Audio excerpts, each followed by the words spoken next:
بیا وایي چې په سفر کې د سحر کولو په وخت دعا، یعنی د سفر په دوران کې په تا باندې سحر راغی.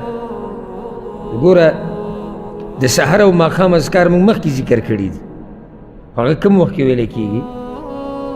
هغه په سفر کې هم دي او په خپل ځای کې هم دي. هر چې دا ذکر دی د سحر دا، نو دا به په کوم ځای کې وي؟ دا به د سفر په دوران کې وي.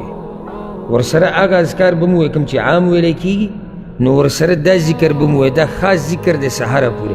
لکه څنګه چې موږ یو څو درسه مخکې بعض اذکار بیان کړي چې دا په بعضو منځونو پورې خاص دي، عامو منځونو نه بعد بیانوي.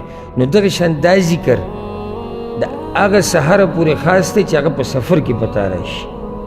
نو حدیث د ابو هریره رضی الله عنه راوړی دی چې امام مسلم راوړی دی، وی ان النبي صلی الله علیه وسلم کان اذا کان فی سفر، رسول صلی الله علیه وسلم چې به کله په سفر کې و اسحرا او سبا به کو په سفر کې به پې سحر شو، یقول رسول صلی الله علیه وسلم به دا وي، دا د سحر ذکر دی په سفر کې، سمع سامع بحمد الله وحسن بلائه علینا، گواهی وکړه یو گواهی کوونکي زمونږ په ثنا ویلو د الله دپاره، وحسن بلائه علینا د هغه د ښایسته نعمتونو د لاسه. یا داسې ووایه چې ګواهي وکړئ او ګواهي کوونکي زمونږ په ثنا ویلو او په هغه نعمتونو چې الله موږ له راکړي دي، هغه ښایسته نعمتونه.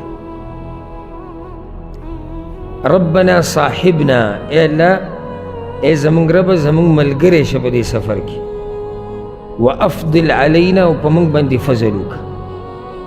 ښه دا دعا ته ولې غواړي؟ عائذا بالله من النار، موږ دا دعا کوو او په الله سره پناه نیونکي یو د اور نه.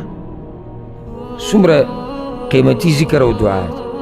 یعنی یو خو دې د الله ثنا پکې ووایي، د الله د نعمتونو شکر دې ادا کړو، اعتراف دې وکړو، او بیا دې الله ته ووایي چې ربنا صاحبنا، یا الله زموږ ملګری شي، وافضل علینا او په موږ باندې خپل فضل او رحم وکړه.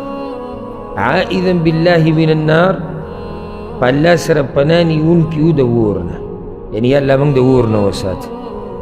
دا ذکر به رسول صلی الله علیه وسلم کله وي؟ په سفر کې، چې په سفر کې د سفر په دوران کې به په هغه باندې سحر شو.